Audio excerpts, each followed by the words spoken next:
Welcome to High Infidelity, the best cheating videos on YouTube. If you enjoy this content, remember to subscribe and turn on notifications. Now let's get into the video. Time for me to go. I had a wild ride that ended well. I've been a lurker here for a few years, helping others where I could and reading everyone else's stories to help heal my own. This community is really incredible. I don't believe I'd be where I am now if it weren't for everyone on here, the good and the bad. I'm confident in declaring that my infidelity adventure has come to a conclusion, and I'm ready to move on. If anybody is interested in my little narrative, hardships and ending, please read on.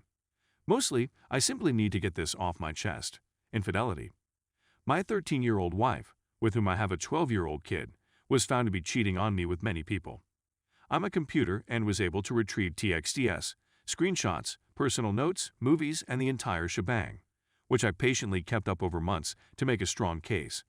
She had been cheating for 3 years and had to be treated for STI as a result. I got checked and I'm clean, thankfully. She'd cheat while I was at work, when I was with our kid, when I was doing chores, you name it.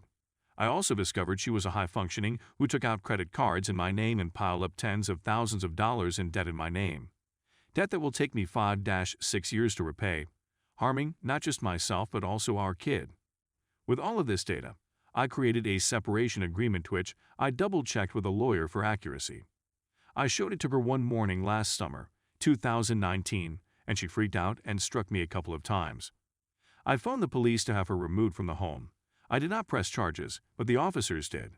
She had been high on a combination of perks and beer that morning. I provided her with all of the proof, gigabytes of it, later that week and requested she study and sign the paperwork.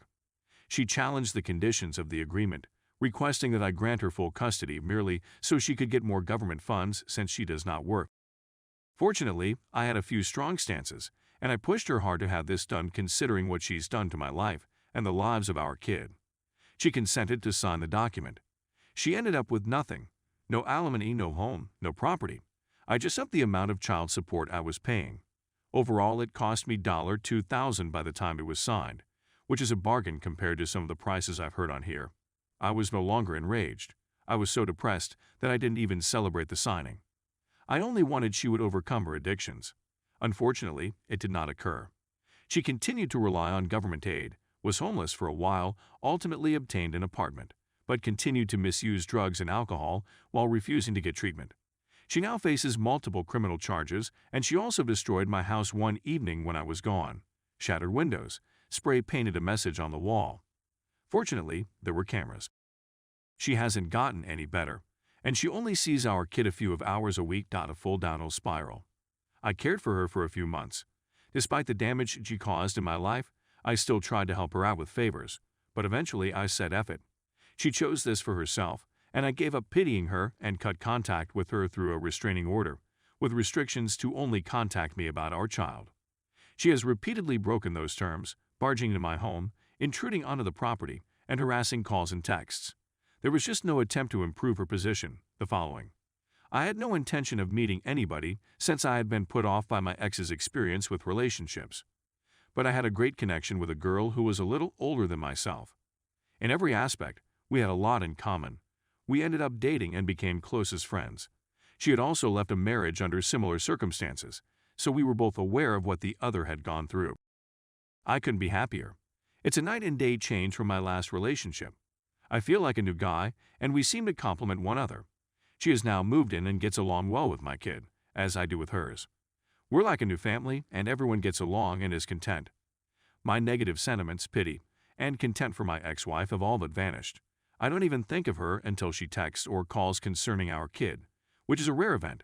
It's good to have that period of my life finally seem like it belongs in the past.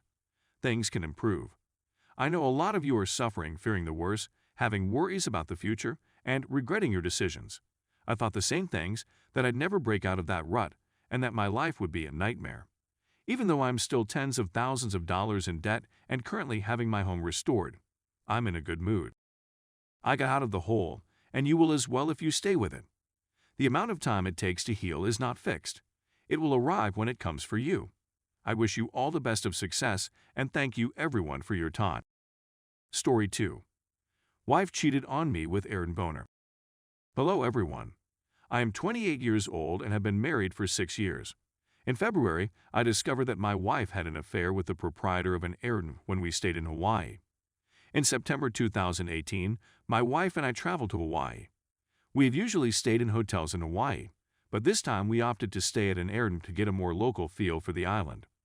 When we arrived at the errand, the owner met us outdoors. He was a young man in his 30s who worked as a Vans photographer and was really kind. We had a fantastic vacation for the whole week, and the errand was an excellent decision. After we left the island, the owner of the errand remarked and paid close attention to my wife on social media. She fell into several of his snares. "Leave your deadbeat spouse and I could make your fashion career fantastic," he'd offer. "Come live with me on the island," he'd add. "I can get you a job at Vans," he'd say.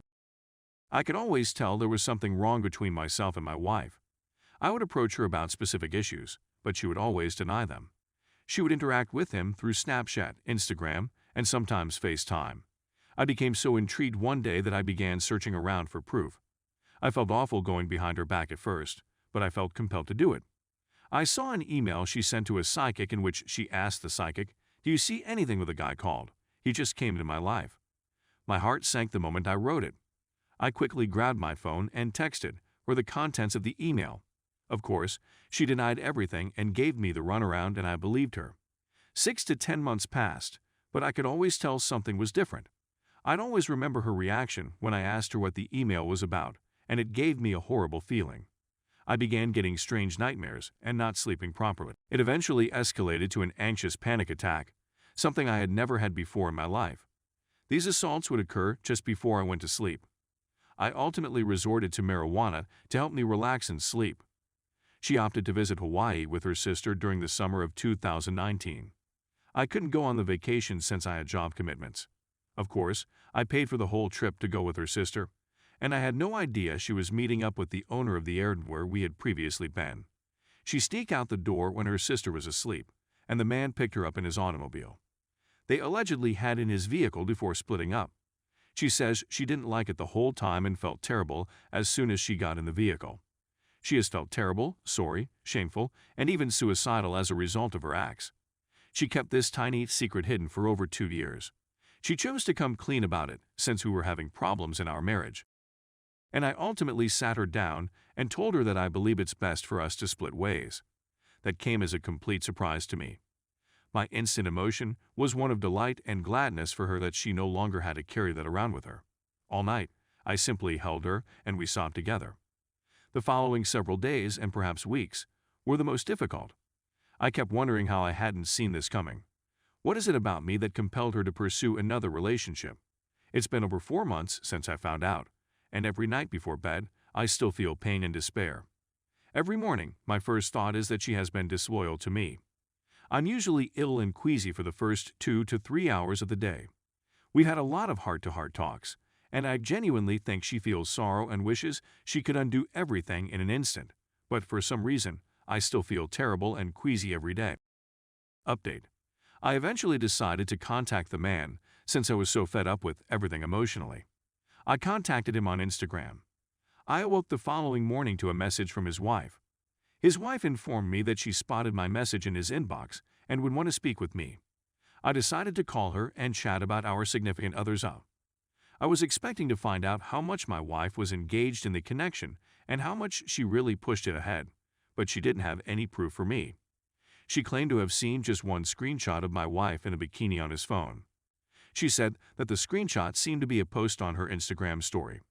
So there wasn't anything specific that my wife sent him.